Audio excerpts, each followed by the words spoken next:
Aku mulai marah gitu. Terus aku bilang, kamu kenapa sih nggak diisi gitu gini semua ujiannya itu kosong. So what have you been doing gitu loh at school gitu kan. Terus dia bilang, ya itu jawabannya. Nggak usah marah-marah lah, kan mami yang di penjara. Tapi akhirnya sampai pada titik yakin ya mau ngomong itu kapan Mbak Eni? Enggak, akhirnya aku nggak ngomong juga. Akhirnya Keanu datang satu ketika, aku dapat surat dari sekolah bahwasannya Keanu mengikuti ujian iya, tapi semua ujiannya tidak diisi. Oh. Gitu. Itu biasanya kalau dalam psikologi itu kayak bentuk antara pemberontakan anak atau cari perhatian atau mencoba karena out of dia punya frustasi jadi itu yang dia lakukan. Ya gitu. bener sih, jadi akunya kan ngerasa bersalah. Nah tapi karena aku mau coba jadi tiger mom gitu kan, dengan ya nggak apa-apa Kian, pokoknya kita walaupun kita udah dihina orang, walaupun kita udah dimaki orang, yang penting you prove it with your knowledge, you prove it with your prestasi, dengan kamu bisa sekolah yang benar gitu. Ini pada saat dia datang. Dia datang kan, tapi dia nggak ngomong apa-apa nih. Ngomong apa-apa. Aku mulai marah gitu. Terus aku bilang, kamu kenapa sih nggak diisi gitu gini semua ujiannya itu kosong. So what have you been doing gitu loh at school gitu kan. Terus dia bilang, ya itu jawabannya. Nggak usah marah-marah lah, kan mami yang di penjara. And then aku tahu lah kalau maksudnya how did you respond? Waduh, itu aku udah nggak tahu lagi gitu, antara mau nangis nggak mau nangis depan dia gitu. Tapi sebenarnya kata-kata itu walaupun cuma 3 kata gitu, kan kamu di penjara gitu. Jadi itu kayaknya dia kayak pokoknya nih mami kehilangan hak ngomel aja ya, udah deh. Aduh udah deh itu, dan itu sangat kena ke hati gitu. Jadi pas dia pulang itu aku juga udah membayangkan dan keep guilting myself gitu. Sampai segitunya ya, terus aku ke psikiater aku bilang aku nggak sanggup ngomong, tapi Keanu udah tahu kayaknya. Tapi di titik itu closure-nya tidak ada sampai sebelum Keanu pulang tuh tidak ada diskusi. Enggak, karena aku juga mungkin udah terganggu kali ya emosinya ya, maksudnya udah keep jadi kayak the past is coming all over gitu. Kenapa sih gue segini bodohnya, kenapa sih gue begini, akhirnya kok anak gue jadi begitu, ada lah pertanyaan-pertanyaan yang bau me back yang sebenarnya aku nggak bisa jawab juga ke diri aku kan. Nah terus nanti tersiksanya kan adalah karena aku nggak punya waktu untuk explain lama. Oh karena ada batasan waktunya kan. Terus untuk menunggu ke kunjungan berikut kan aku perlu 2 hari. Karena kita hanya kunjungan tuh Senin sama Rabu dan Jumat gitu, kadang-kadang di switch. Jadi di masa-masa itu tuh yang rasanya, terus Keanu ngomong apa ya, Keanu apa sih yang Keanu pikirin, apa sih kok begini-begini. Jadi itu semuanya kan left unsolved. Dan sesuatu yang ngegantung dan yang nggak bisa diomongin. Kayak dikejar hantu. Ya pasti Mbak Lisa tahu lah itu gimana. Tidur enak, makan nggak enak, aduh. Haunting banget. Kan. Mungkin banyak orang berpikir bahwa itu gampang untuk dijalanin, tapi really kalau kita pernah ada di dalam penjara dan kita ngerasain itu even 1 menit pun rasanya lama banget untuk kita tunggu sampai kok lama banget sih besok kok lama banget sih besoknya lagi gitu kan. Aku mau ketemu Keanu, jadi setelah pun Keanu udah masuk kita kan juga jadi di depan pintu nunggu, kok lama sih, jadi bener-bener kayak lama banget even it's only 2 days. 2 hari. And then ketika momen itu datang, Keanu datang di depan muka maminya, gitu, terus gimana? Terus aku bilang, I wanna talk with you gitu kan. Tuh, udah. Aku minta yang lainnya keluar kan, ke ruangan. Ya, dia cuman diem aja.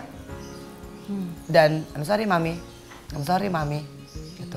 I'm sorry tapi kayaknya bukan I'm sorry yang I will improve or I'm sorry. Cuman kayaknya pengen solve kelar cepet aja. Iya, biar gitu kayaknya kan? cuman cepet aja dia bermain nggak ngomel gitu. Nah udah, terus mami lihat dong buku-bukunya di sekolah gitu kan. Ya tetap aja.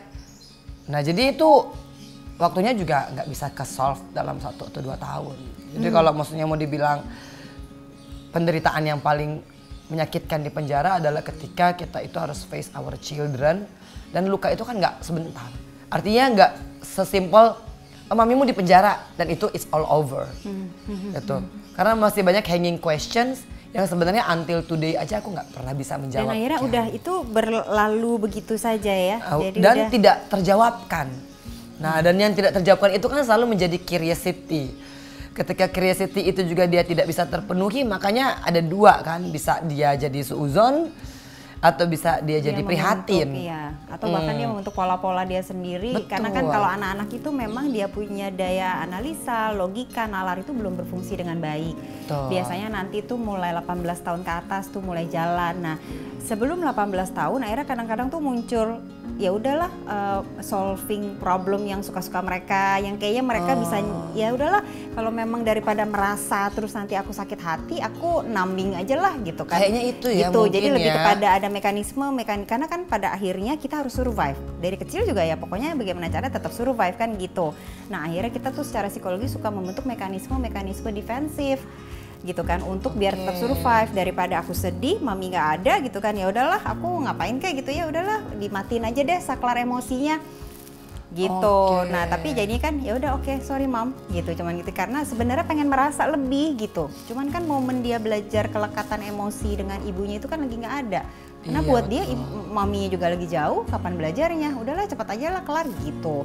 Mungkin seperti itu ya. Jadi dia akhirnya kalau aku bilang mungkin sekarang malah gini Mbak Lisa. Jadi tiba-tiba misalkan aku mau peluk dia langsung reflecting. Karena itu kan, aku terluka banget sesungguhnya. Betul, karena kan kalau kelekatan sih sesuatu yang kita pupuk, kita jaga. Jadi bukan gara-gara banyak tuh orang tua yang menganggap bahwa ya karena dalam tanda kutip ya, pokoknya nyumbang sperma, melahirkan, nyusuin, maka udah harus nih ya langsung lekat, nggak bisa. Kadang-kadang pun nggak dalam kondisi se ekstrim Mbak Enji ya, maksudnya ibunya sampai di penjara, kadang-kadang ada tapi nyusuin sambil main handphone ya, nggak dipupuk juga gitu, itu kelekatan itu tidak terjalin. Jadi kelekatan itu memang sesuatu yang dipupuk, dijaga, kadang-kadang trial dan error, kadang-kadang ada good times, kadang-kadang ada lowest moment gitu kan. Dan ya memang selama kita berkomitmen untuk menjalani itu bareng, lama-lama akan terbentuk trust gitu kan. Betul, kelekatan gitu. Nah cuman kan itu semua sudah terjadi Mbak. Bener gitu loh, kan. tapi itu susah banget ya. Catch up-nya, ya karena itu kan luka Mbak, batin itu kasih tahu ada. aku ya Allah. Karena luka batin itu ada, dan banyak orang tuh yang kadang-kadang datang ke ruang praktek gitu ya. Udah deh terapi aja deh biar lupa. Ih, there is no such thing as forgetting. Itu betul. Nggak ada tuh. Jadi kalau ada yang bener. kita bilang, yang kita asumsikan lupa gitu ya, viewers Orami buka-buka itu sebenarnya hanya sesuatu yang terrepress ke dalam. Gitu. Betul, Pernah nggak misalnya Mbak Enji atau siapapun yang lagi nonton gitu ya, kita merasa kita diputusin orang nih pas lagi makan kue cinnamon gitu ya, apa tuh cinnamon kayu manis gitu kan. Terus kita saking sebelnya sama nih orang diputusin, jadi kita yang udah deh gue lupain, kita pikir lupa beneran. Suatu saat udah 10 tahun kemudian kali kita lewat toko kayu manis terus ada cium kan langsung keinget orang itu.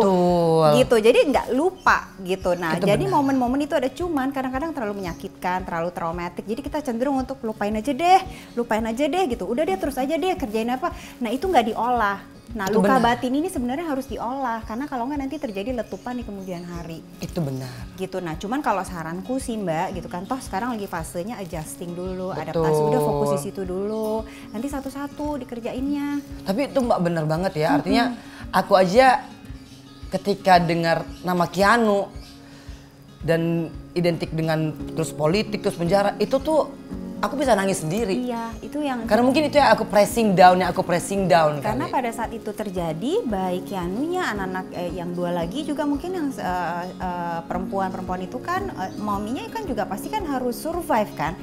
Gitu, mau gimana ya kejadian gini gitu kan, ya sudahlah udah masuk hadapin, tapi kan bukan berarti tidak ada luka batin di dalam loh. Iya, dan itu bener-bener ya Mbak ya, artinya aku tuh sampai mau mencari formula, karena kalau Keanu juga kadang-kadang suka terucap gitu loh, kok si A sadis banget ya, kok si B sadis banget ya gitu. Terus aku yang selalu menetralisir, enggak itu kan bodohnya mami gitu, kamu nggak boleh nyalin orang ya gitu. Tapi karena matanya dia memandang gitu kan, artinya anakku itu kan dibawa masuk ke dalam penjara itu kan dari 2,5 tahun. Dan ternyata juga ada banyak scene yang dia lihat tidak tersensor. Dan dia tidak bisa lupakan. Bahkan dia masih bisa mention name by name orang-orang yang dia rasa inappropriate. Maksudnya ini yang di dalam yang di dalam penjara ya, bukan. Anak tuh biasanya sangat kuat sih. Kalau di pengadilan kan nggak dibawa Keanunya, tapi ketika dia masuk ke lapas gitu kan atau ke rutan, terus dia bisa ingat nah petugas yang baik, misalkan Bu Herlin tuh baik ya, Bu Aan tuh baik ya gitu. Nah itu kan aku selalu bohongin mereka adalah kepala sekolah. Gitu. Tapi Mbak Enji, itu menarik yang masalah membohongi ini ya. Kalau dipikir sekarang di titik ini sekarang, Kalau waktu bisa diputar, and then you're going back there in time gitu kan ya, di momen itu, apakah akan memberitahu Keanu as early as possible atau tetap akan dengan nggak usah deh bohongin dulu aja? Kayaknya mendingan aku kasih tahu karena sekarang itu the garbage is really full unloaded. Karena ini pembelajaran yang sebenarnya pengen dikupas juga for all the parents out there yang bahkan sesimpel nggak usah se ekstrim ini ya berbohongnya. Kadang-kadang tuh sesimpel kehidupan sehari-hari. Banyak tuh orang tua yang dalam tanda kutip membohongi anak. Enggak mama nggak kemana-mana kok, kamu di dalam dulu aja ya di kamar. Ternyata pergi ke kantor gitu. Enggak, soalnya daripada dia nangis ngeliat dada-dada mamanya, jadi aku bohongin aja. Nah itu kan hal-hal simpel jangan. Apalagi yang se-ekstrim seperti Mbak Enji gitu kan ya. Tapi kalau beneran kan based on your own experience, kalau misalnya itu bisa diputar balik, I better tell the truth at the very first beginning. Masalahnya waktu itu Keanu umur 2,5 tahun. Dan ada saatnya ketika orang-orang di sekeliling aku membohongi dia terus. Artinya mami itu lagi. Karena mungkin yang orang-orang sekeliling itu tidak tahu juga bagaimana. Betul, dan aku nggak mau menyalahkan mereka gitu ya. Mereka juga nggak equip skillfully dengan psikologi gitu. Tapi kalau pertanyaannya ke aku, mendingan aku kasih tahu pas bener-bener dia udah ngerti. Dan aku tuh sebenarnya masih nyesal karena ketika psikiater aku mengatakan, Mbak kasih tahu ya di umur 9 ya, karena itu udah ada reality gapnya, dia udah bisa membedakan. Itu aku masih nggak kuat. Nah dan sekarang itu bener-bener kebohongan yang mami kantor, yang mami sekolah, mami ngajar, itu kan I have to pay back dan menjelaskan dengan lebih sulit. Iya, makanya biasanya kalau dalam kondisi seperti itu adalah misalnya orang tua datang, kami mau bercerai, ngomong apa ya sama anak, apa anak nggak usah tahu ya gitu. Saya selalu mengatakan bahwa ya anak memang daya nalarnya belum berkembang dengan baik, kosakata mereka juga belum sekaya orang dewasa, tapi tetap harus dikasih tahu, mungkin dengan bahasa mereka.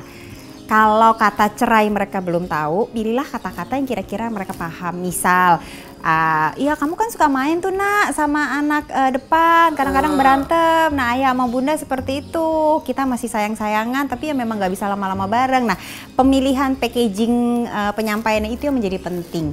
Jangan juga kita pakai kata-kata, kita coba pahami lihat keseharian mereka pahamnya ini kita yang tahu anak kita kan ya. Ini pakai bahasa apa, pakai pendekatan apa. Jadi nggak perlulah pakai bahasa yang ngejelimet, pakai bahasa yang terlalu sophisticated, pakai bahasa apalagi yang kemudian saling menyalahkan satu sama lain, itu juga nggak perlu sebenarnya. Tapi sebenarnya yang anak perlu tahu karena kasihan anak-anak yang seperti ini jadi kayak ngawang-ngawang gitu. Terus kayak kan kita sebenarnya sebagai makhluk psikologis tuh mencari ajek gitu, mencari. Nah dari kecil itu ketika dia tidak punya akar itu, nanti dewasanya takut ada luka batin, jadi susah percaya sama orang. Terus merasa susah menemukan tempatnya di dunia ini. Jadi akarku tuh sebenarnya di mana sih gitu? Karena kan waktu kecil dia harusnya dapat keamanan, nyaman gitu, ajek, tiba-tiba kayak kecabut gitu akarnya. Nah itu, cuman buat saya belum telat kok gitu. Keanu masih umur 12-13, cuman memang harus ada pendampingan intensif. Mungkin bahkan jadinya family therapy sama maminya gitu. Nanti ditemukan bareng, ngobrol, itu bisa dilakukan. Nah cuman sekarang ini sih kalau saranku gitu kan ya, udah fokus sama adaptasi dulu, baru 2 bulan, satu-satu, jangan langsung targetnya langsung wah gitu. Tapi ketika aku udah kekurangan waktu, itu udah mulai jadi ricuh, udah mulai berantem. Apalagi aku punya jabatan yang lebih tinggi dari Mas Aji. Nah akhirnya hal-hal kecil dan hal-hal sepele itu bisa dipertikaikan. Gitu. Aku juga punya ego sendiri, namanya perempuan, punya jabatan, jadi sombong. Kan ngelihat suami waktu itu mungkin agak sedikit mengkerdilkan, iya gitu.